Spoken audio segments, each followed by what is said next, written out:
नमस्ते दोस्तों, आप सभी का स्वागत है। दोस्तों, योद्धा कौन होता है? योद्धा होता है जो बार बार गिरता है, उठता है, फिर जीतता है। और हम सभी अपनी अपनी लाइफ में एक योद्धा की भूमिका निभा रहे हैं। आज हम मिलेंगे ऐसे ही एक सूरवीर योद्धा से, जिन्होंने पाई कैंसर पर विजय। किस तरह से उन्होंने अपने आप को सही रखा, क्या उनकी जर्नी रही, किस तरह से उन्होंने अपना ध्यान रखा और इस पर विजय प्राप्त की। तो हम बहुत बहुत हृदय से स्वागत करते हैं रितु जी का। रितु जी, आपका बहुत बहुत स्वागत है। थैंक यू सो मच कि आपने अपना समय निकाला और आप अपने अनुभव हमारे साथ शेयर करने जा रहे हैं, क्योंकि अनुभव उज्ज्वलता की देन है। और आपके अनुभव से, और आप जो भी बोलते हैं ना, आपसे बहुत लोग मोटिवेट होते हैं। और आपका ये जो जर्नी है, आप प्लीज हमारे साथ शेयर कीजिए कि इसके पहले आपको जो पता चला, इसके पहले की आपकी लाइफ क्या थी और उसके बाद क्या क्या रहा।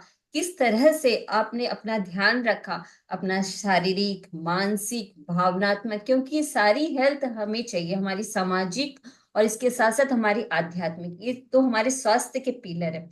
ये किस तरह से आपने अपने आप को मेंटेन किया, किस तरह से सबका सपोर्ट रहा आपके साथ। तो आप अपनी जर्नी हमारे साथ शेयर करें। थैंक यू ज्योति जी, मुझे आपने इनवाइट किया और हमारे हमने ये प्लान किया कि ऐसा कुछ डिस्कशन करते हैं जिससे हम लोगों को मोटिवेट कर सकें, अपनी लाइफ की जर्नी में बता सकूं लोगों को, और लोग जान सकें कि मैं कौन हूं और मैंने किन परिस्थितियों से अपने आप को निकाल के आज यहाँ तक पहुंचाया है ना।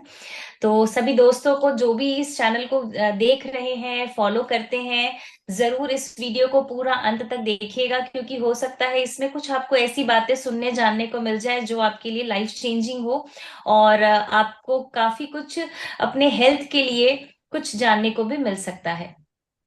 तो मैं हूँ ऋतु रुंगटा, एक कैंसर सर्वाइवर, एक सर्टिफाइड योगा ट्रेनर हूँ, एक prenatal and postnatal yoga trainer हूँ, मैं एक फेस योगा ट्रेनर भी हूँ, मैं एक काउंसलर भी हूँ, मैं एक एंटरप्रेन्योर भी हूँ। तो मैंने काफी कुछ अपने लाइफ में कैंसर के बाद किया है। ये जितना मैं आपको बता रही हूँ, ये सारे कैंसर के बाद हैं। और कैंसर के बाद ही मैंने मिसेस आयरन लेडी का टाइटल विन किया था एक इंटरनेशनल ब्यूटी पेजेंट में, जो कि हुआ था यूरोप में। तो ये तो थी मेरे बारे में थोड़ी सी एक शॉर्ट जानकारी कि मैं कौन हूं और मैंने अपने जिंदगी में कैंसर के बाद क्या क्या किया। कैंसर के पहले मैं बिल्कुल एक आम इंसान की तरह अपने हस्बैंड के बिजनेस में, अपने फैमिली बिजनेस में इन्वॉल्व थी, और बिल्कुल शुरू से उन्हीं के साथ मैंने उनके ऑफिस में, हमने अपने ऑफिस में काम किया। क्योंकि क्या होता है ना, शादी के बाद ऐसा लगता है कि जिंदगी खत्म होती है। और खत्म इन द सेंस कि हाँ, अगर शादी हो गई है तो हमें लगता है ना कि हम घर के काम करने हैं, ये अगर इस तरह का कुछ रहता है। लेकिन मेरे फैमिली में यहाँ सब काफी सपोर्टिव रहे, तो शुरू से ही मैंने, after my marriage I started working in my office. मैं अपने घर के बिजनेस को देखने लगी और काफी अच्छी जिंदगी चल रही थी। कि शादी के बाद जो एक होता है ना कि हाँ ठीक है, सब बहुत अच्छा चल रहा है। शादी के पहले भी मैं बहुत अपने पढ़ाई में और ये सब चीज में अच्छी थी। अपने पेरेंट्स की मैं अकेली डॉटर हूं, तो दो छोटे भाई हैं, being the only daughter in my family. मुझे एकदम टॉम बॉय के जैसा उन्होंने मतलब बिल्कुल परवरिश की। तो एकदम निडर निर्भय ऐसा होता है ना, जो वो परवरिश हुई। जी। तो कभी डरना नहीं किसी चीज से, हमेशा अपने आप को आ, ऐसे रास्ते पे रखना जो सही है। ये सब हमें अपने माँ बाप से मिलते हैं, तो वो संस्कार उन्हीं से मिले। शादी के बाद भी बहुत अच्छे से सब चल रहा था, घर संभल रहा था, दो बच्चे भी हुए। दोनों बच्चे भी बहुत अच्छे से सब सब मतलब कहते हैं ना, लाइफ अच्छी चल रही थी। लेकिन कहते हैं ना कि हमेशा अगर कुछ अच्छा अच्छा चलता रहता है तो ईश्वर हमेशा परीक्षाएं लेता है, फिर खुशियां देता है। मतलब सुख और दुख तो हमारे लाइफ के चैप्टर्स हैं, एक क्लोज होगा दूसरा ओपन होगा। तो मुझे 2017 में मुझे पता चला, अगस्त में, कि मुझे कैंसर है, डायग्नोज हुआ। तो वो भी ऐसे ही सडनली, मुझे कोई हेल्थ इश्यू नहीं था। कैंसर के पहले जब मुझे डायग्नोज हुआ, उसके पहले भी मैं योगा प्राणायाम ये करती थी, वॉकिंग वगैरह भी जाती थी, सब चीज करती थी। मतलब बिल्कुल एकदम फिटनेस फ्रीक वाली लाइफ मैं लीड करती थी, हेल्दी लाइफ। बाहर का खाना भी बहुत, मतलब ऐसा नहीं था कि हम एवरी टाइम, हम एवरी ऑल्टरनेट डेज या हम बाहर जा रहे हैं बाहर का खा रहे हैं। तो ये सारी चीजें, बहुत हेल्दी लाइफस्टाइल फॉलो कर।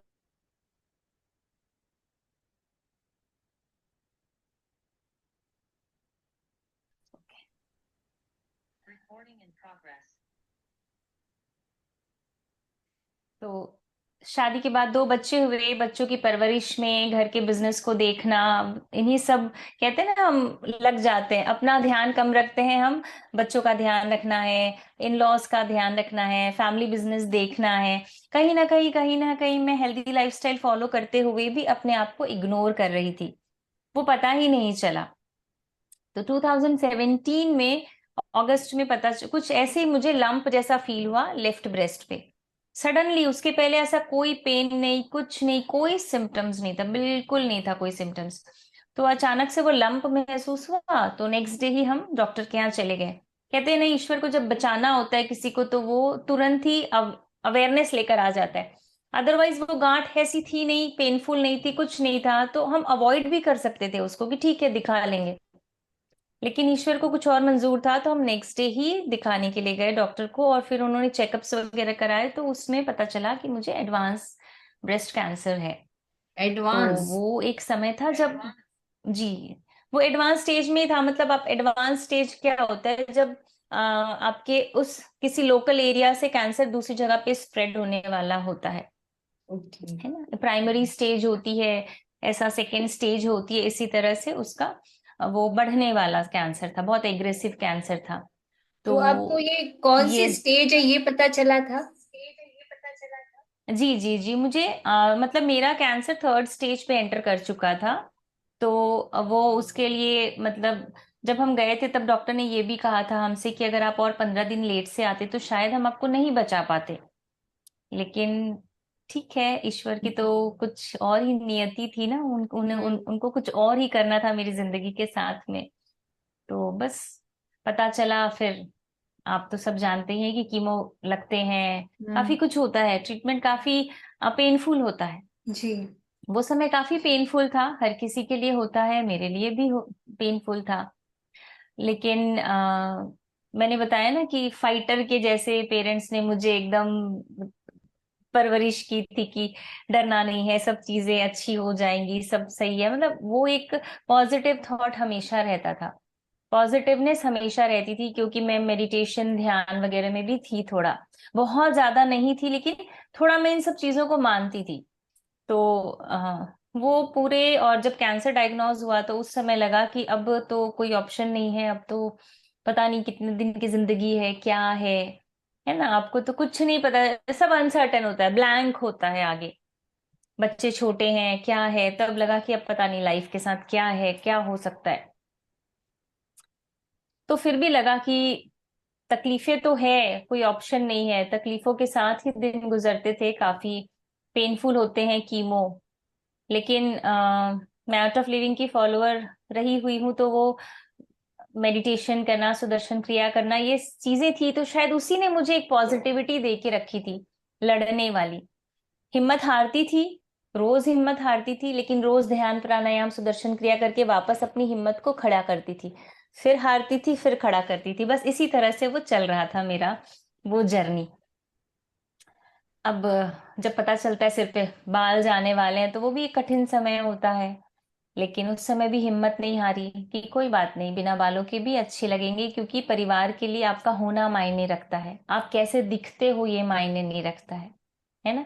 आप बच्चों के लिए माँ का होना मायने रखता है, माँ कैसी दिखती है वो मायने नहीं रखता है।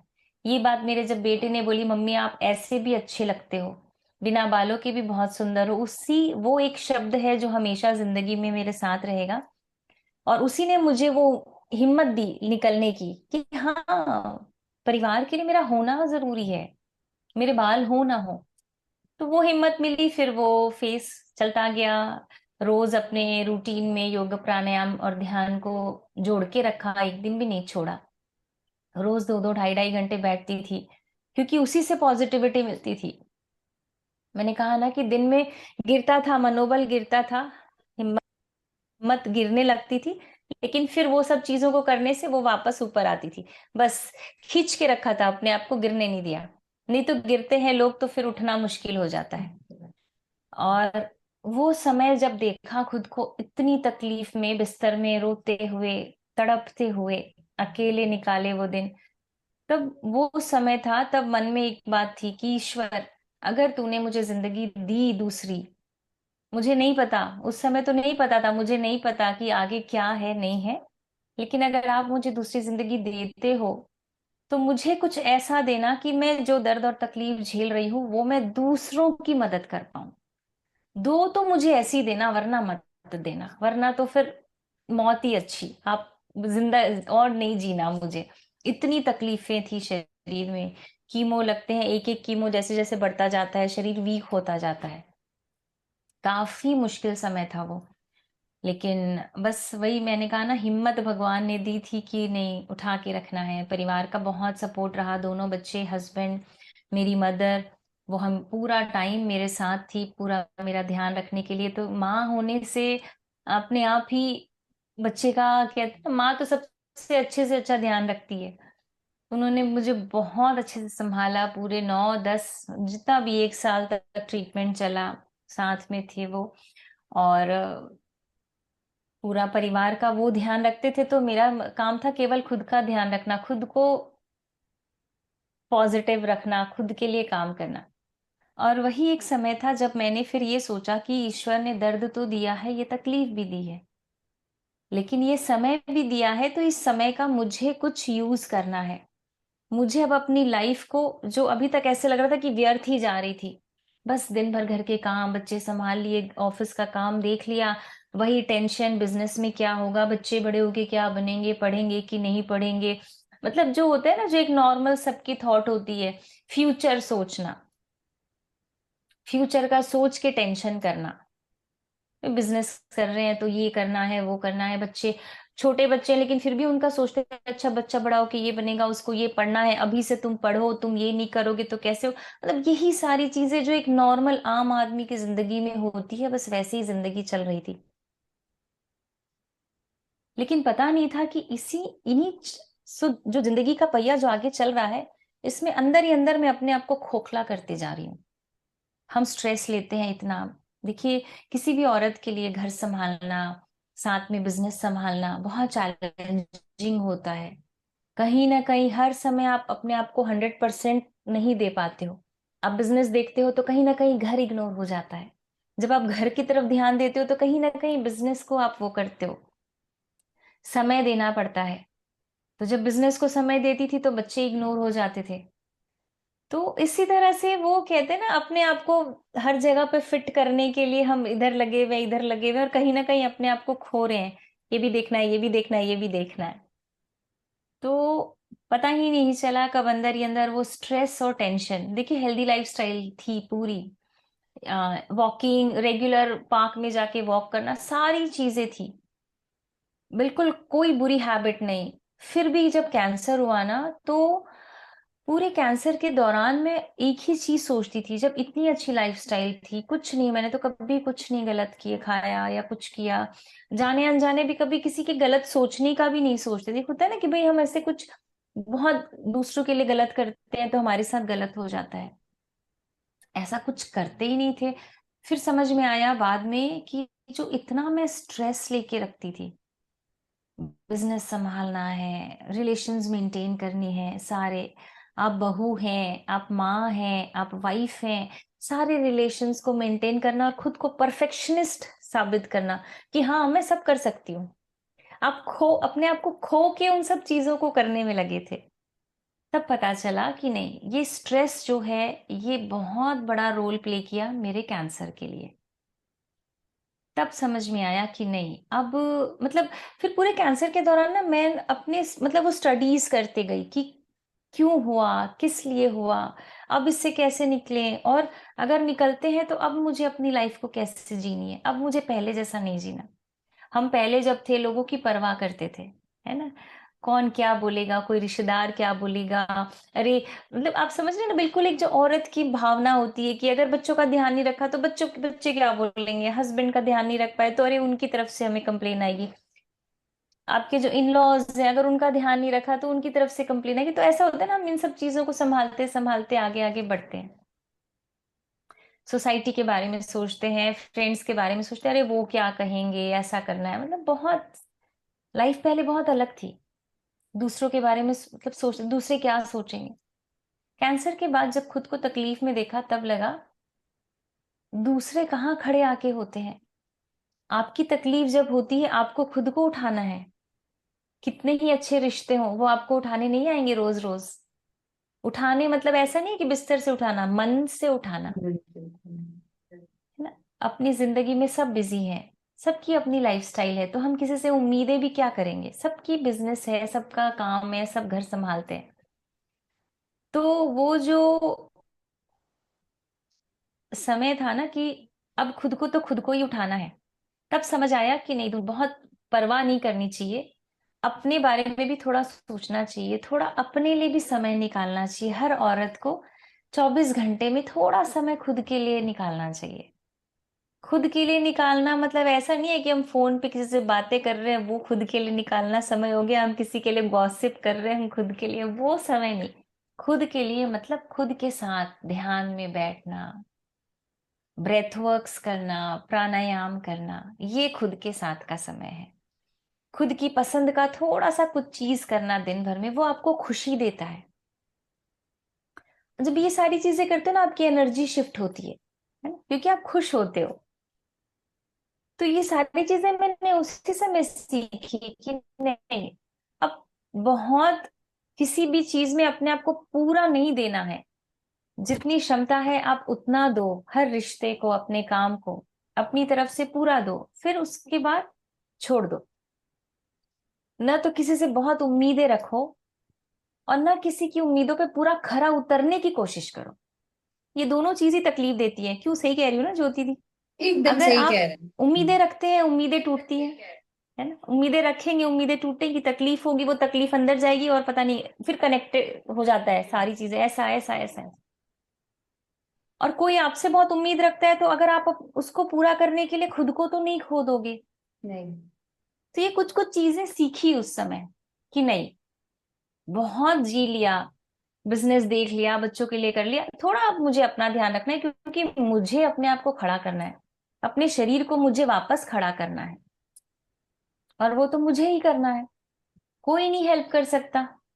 आपके शरीर में, मन में तकलीफ है, हम उम्मीद नहीं कर सकते कि कोई दूसरा कर पाएगा उस चीज को। कोई नहीं कर सकता, आपको ही करना होगा, है ना। अगर आज आपके शरीर में कोई तकलीफ है तो वो आपको मेहनत करनी होगी।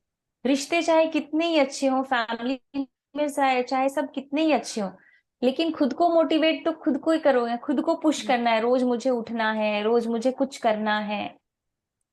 तो इसी तरह से अपने आप को पॉजिटिव रखते हुए वो जर्नी आगे बढ़ने लगी।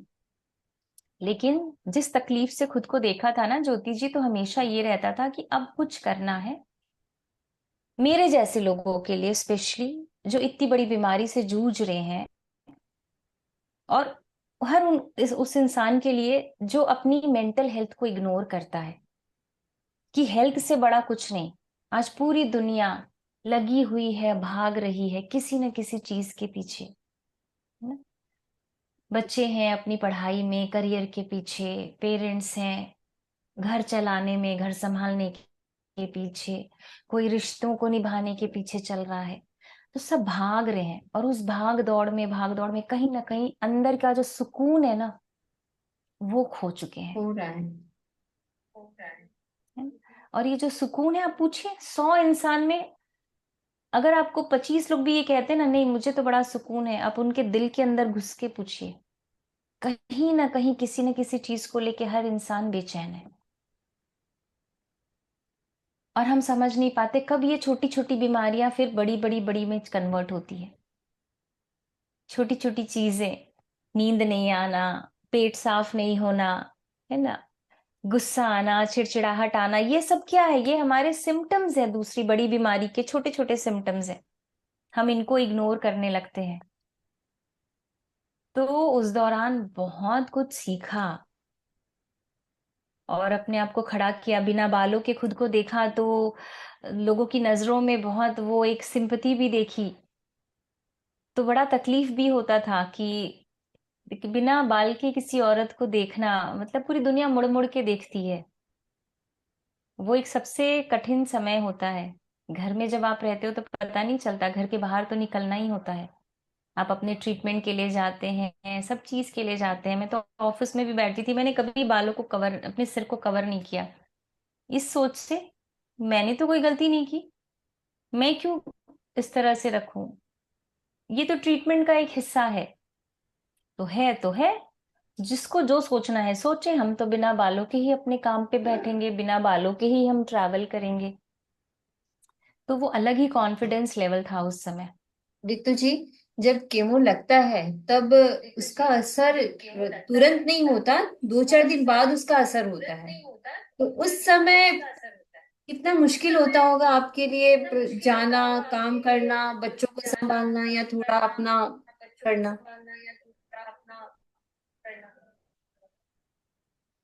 देखिए, वो तो है क्या, कीमो जैसे जैसे कीमो जब लगता है ना हमारा, जिस जिस समय कीमो लगा उस समय तुरंत हमारे शरीर में कुछ साइड इफेक्ट्स नहीं पता चलते हैं। लेकिन 2 से 3 दिन बाद भूख नहीं लगना, वॉमिटिंग आना, चक्कर आना, नींद नहीं आना, कॉन्स्टिपेशन होना, लूज मोशन होना, बॉडी एक्स होना, मतलब जितने सिम्टम्स हम गिन सकते हैं सारे होते हैं। कभी कुछ होता है, कभी कुछ होता है। तो वो तो हर कीमो में अलग अलग सिम्टम्स होते हैं। हर कीमो में आप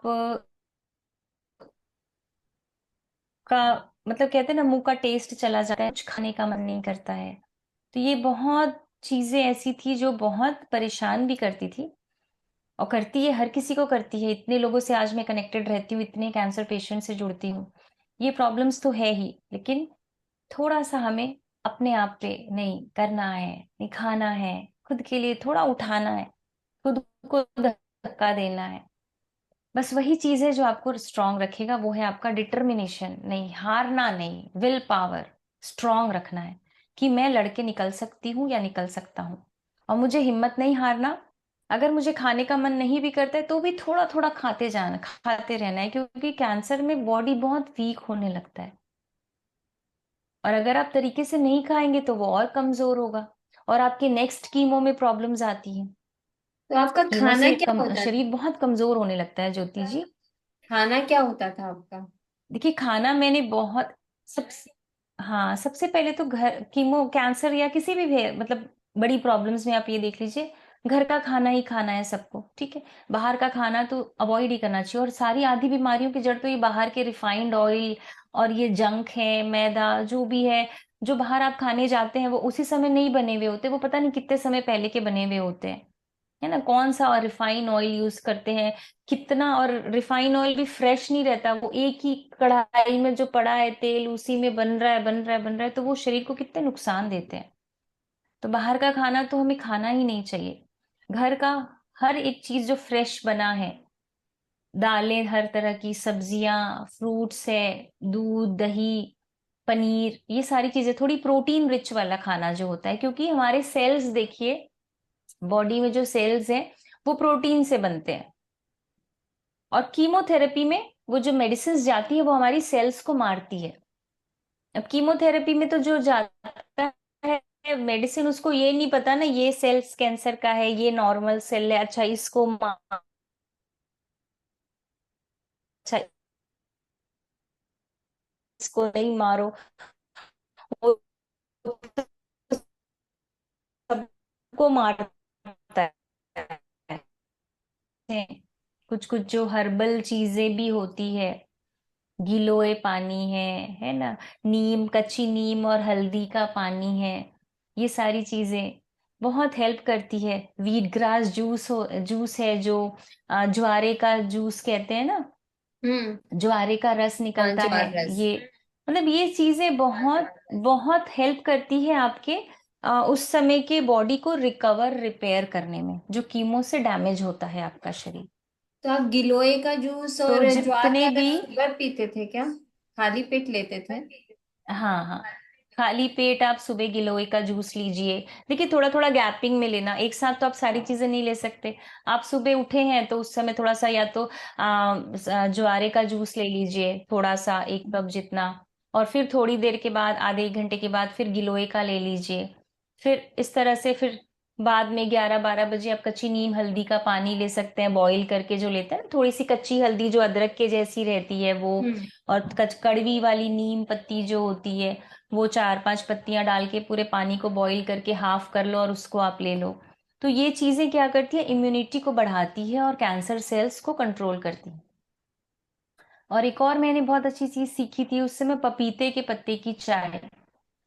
जो पपीता आता है ना हम खाते हैं, उसके पत्ते हम्म। को ड्राई करके उसको स्टोर करके फिर उसकी चाय बना के पीना, ये आपके प्लेटलेट्स लेवल को सही रखता है, जो कीमोथेरेपी में आपके प्लेटलेट्स डाउन होने लगते हैं। तो ये 4-5 चीजें थी जो मैंने रेगुलर काफी समय तक किया था। पपीते की चाय मतलब पानी उबालिए, उसमें पपीते के पत्ते डालने हैं हमें, और जब जी वो जी बॉयल जी। हो जाता है तो उसको छान के पीना है। किसी को उसमें चीनी डालनी है तो चीनी भी डाल सकते हैं। नहीं, चीनी तो देखिए कैंसर में तो चीनी तो सबसे पहले करना अच्छा, चाहिए। मना होते मैंने हैं। पूरे कैंसर के ट्रीटमेंट के टाइम पे मैंने चीनी और गेहूं छोड़ा था। ये दो चीज देखिए छोड़ी थी उस समय। और बाद में भी समझ में आया कि मतलब कितनी ये चीजें बढ़ा देती है हमारी बीमारियों को। तो चीनी तो कैंसर सेल्स को बढ़ावा देती है, मतलब उसका खाना है। ओके। गेहूं आप सबसे पहले बंद कीजिए, चीनी सबसे पहले बंद कीजिए। चीनी के पहले अगर किसी को बहुत मीठा खाने का मन करता है, क्योंकि आप हमेशा के लिए चीनी मीठा छोड़ नहीं सकते, बहुत लोग मीठा शौकीन होते हैं, मैं बहुत स्वीट, मतलब मेरा स्वीट टूथ है, मुझे बहुत मीठा चाहिए होता है खाने। तो फिर थोड़ा सा कभी गुड़ ले लिया या खजूर ले लिया या किशमिश ले लिया, मतलब एक होता है ना जो नेचुरल मिठास होती है, हम्म। वो सारी चीजें मैं खाती थी। घर का बना दाल चावल सब्जियां हैं, सूप्स हैं, दूध है, प्रोटीन पाउडर घर पे बना के, जो थोड़ा मतलब जो घर की चीज है। मैं कभी भी किसी भी बाहर की चीजों पे, सप्लीमेंट्स पे मुझे कभी बिलीव पहले भी नहीं था। और आज तो मुझसे कनेक्टेड इतने हजारों लोग हैं, इतने योगा मेंबर्स हैं मेरे। तो कभी भी कोई मुझसे कुछ पूछते भी है ना प्रोटीन सप्लीमेंट्स, तो मैं कभी भी कोई प्रोटीन सप्लीमेंट्स रिकमेंड नहीं करती हूँ, वो आगे चल के बड़ा नुकसान देते हैं। जी। तो रितु जी, जैसे कि आपने बताया, तो जो प्रोटीन आप बनाते हो, प्रोटीन तो घर में बादाम ये सब कैसे पीस के बनाते हो, क्या उसमें डालते हो?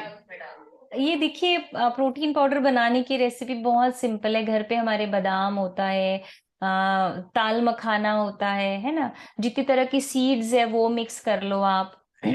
अखरोट है थोड़े से, वो डाल लो, चिया सीड्स डाल लो, इस तरह से सबको रोस्ट कर लिया, आप अच्छे से रोस्ट कर लीजिए सबको थोड़ा सा, और फिर उसको अच्छे से ब्लेंड करके जार में भर के रख लीजिए। जब भी आप दूध पीते हैं अपना उसमें मिक्स करके ले लीजिए, क्योंकि सीड्स में देखिए जितनी भी तरह की सीड्स हैं, पंपकिन सीड्स हैं, चिया सीड्स हैं, फ्लेक्स सीड्स हैं, ये सब में अलग अलग है, किसी में ओमेगा 3 है, किसी में कुछ है, किसी में कुछ है। हाँ, अखरोट बादाम और काजू में भी जो हमारे बॉडी के लिए मैग्नीशियम चाहिए, अच्छे गुड फैट्स चाहिए, सारी चीजें जाती है। तो ये घर की जो चीज आप बना के देते हो ना, आप अपने बॉडी को अच्छा न्यूट्रिशन देते हो।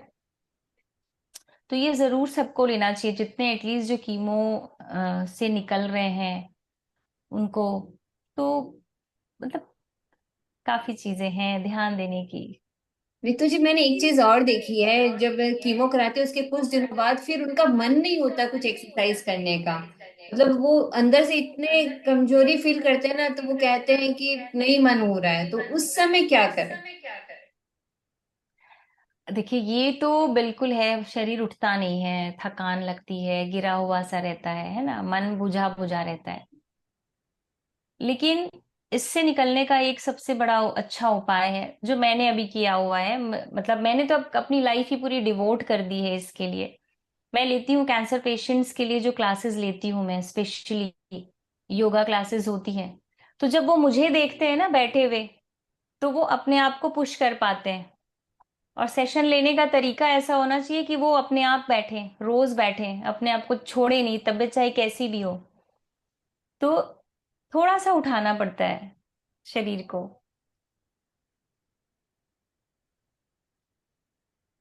रितु जी, आप कुछ ऐसा बताइए हमारे व्यूअर्स के लिए, ताकि वो उसको फॉलो कर सके और अपने मतलब मोटिवेट हो सके। क्योंकि वो फिर देखिए से सब बैठ जाते हैं, फिर से वो छोड़ देते हैं अपने आप को। नहीं, कभी हिम्मत मत हारिए। अगर कभी भी जो इस चैनल को देख रहे हैं, इस वीडियो को देख रहे हैं, अगर आपको कभी भी लगता है ना कि आप हिम्मत हार रहे हो, आप मुझसे कनेक्ट कर लीजिए। क्योंकि जिस दर्द से आप अभी निकल रहे हो, उस दर्द को मैंने झेला है, और मुझे पता है कि उस दर्द से निकलने के लिए किन किन चीजों को आप ज्वाइन अपनी लाइफ में ऐड कर सकते हो। उसके बाद ही मैंने कैंसर के बाद ही अपनी लाइफ में फिर काफी कुछ किया। योगा आज मैं सिखाती हूँ जो इतने हजारों लोगों को, जिसमें हमारे एक एक बैच में कितने 150 कैंसर पेशेंट्स करते हैं, हर तरह के कैंसर के पेशेंट्स हैं, लेकिन उनको बहुत मोटिवेशन मिलता है। और कहती हूँ मैं, ईश्वर की कृपा है मुझ पर कि बाकी जितने भी लोग मुझसे कनेक्ट होते हैं उनको बहुत अच्छा लगता है वो चीजें। तो आप अपनी लाइफ में तीन चार चीजों का जरूर ध्यान रखें। पॉजिटिव रहना। दिन की शुरुआत जब आप सुबह उठते हैं ना, पॉजिटिव एफर्मेशंस के साथ कीजिए, ओंकार चैंट के साथ कीजिए, अपनी एनर्जी पे काम कीजिए। आपकी एनर्जी अंदर से पॉजिटिव रखेंगे, आपकी लाइफ में सब पॉजिटिव होगा। लेकिन हम क्या करते हैं, नेगेटिव ही सोचते हैं, मेरे साथ ऐसा क्यों हुआ, मेरे साथ ही ऐसा क्यों, अच्छा मेरे फ्यूचर में ऐसा हो जाए। नेगेटिव इतने थॉट्स आते हैं कि हमारी अंदर की एनर्जी नेगेटिव होती है और हम नेगेटिव चीजों को ही अट्रैक्ट करते हैं। जैसा आप सोचेंगे वैसा लाइफ में होगा आपका। अच्छा सोचिए, बस पॉजिटिव सोचिए, पॉजिटिव होगा। ये चीज सबसे पहली। दूसरी, हमेशा अपनी हेल्थ, मेंटल हेल्थ का ध्यान रखिए। किसी दूसरे के लिए अपनी मेंटल हेल्थ को डिस्टर्ब मत कीजिए, क्योंकि आपकी मेंटल हेल्थ जहां डिस्टर्ब होगी, आपकी हेल्थ इश्यूज छोटे से बड़े रूप में कन्वर्ट होने लगेगी। तो अपनी मेंटल हेल्थ पे काम करने का दो ही तरीका है, एक ध्यान और एक प्राणायाम। और फिटनेस के लिए तो आपको थोड़ा, दिन भर का 24 घंटे में आप आधे घंटे 24 मिनट भी देंगे इन सब चीजों को, आप पहले से अपने आप को बहुत बेटर महसूस करेंगे। तीसरा है अपना खान पान। रिफाइन ऑयल एकदम बंद कर दीजिए। रिफाइन ऑयल के बदले बेटर है आप सरसों का तेल लीजिए, घी यूज कीजिए। चीनी मत खाइए, बहुत ज्यादा चीनी हर बीमारियों को बढ़ाता है। चीनी, मिठास खाने का मन है कभी कभी, रेयर होता है ना, रोज नहीं। जो दिन भर में 4-5 कप चाय पीते हैं चीनी वाली, बहुत सारी बीमारियों को बुलाते हैं।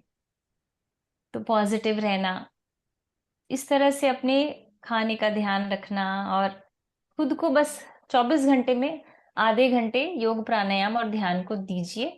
क्योंकि उसी ने मुझे खड़ा किया, मुझे बचा के रखा, और वही मैं लोगों को सिखा रही हूँ, और आज इतने सारे लोग उन्हीं सब चीजों से बाहर निकल रहे हैं। तो ये कुछ कुछ चीजें थी। पॉजिटिव एफर्मेशंस दीजिए, अपनी एनर्जी पॉजिटिव रखिए, अच्छा सोचिए। ब्रह्मांड में आप जो सोचोगे वो जाएगा और वही आपके पास वापस आएगा। सही बोला रितु जी, आपने बहुत ही अच्छी बातें बताई। आपका बहुत बहुत हृदय से शुक्रिया, और मेरे व्यूवर्स की तरफ से भी आपका बहुत बहुत शुक्रिया कि आप आए और आपने हमें इतनी अच्छी बातें बताई। अनुभव ही उज्ज्वलता की देन है, और आपके अनुभव से अगर सब लोग, हम सब सीख सके और आगे बढ़ सके, यही मुझे पूरी तरह से उम्मीद है, आशा है कि आपसे बहुत लोग मोटिवेट हो रहे हैं और आगे भी होते रहेंगे। तो आपका बहुत बहुत हृदय से धन्यवाद, और हम फिर मिलेंगे। Thank you thank Jyoti you. जी, thank you so much. Thank you bye Ritu bye. जी। Bye bye.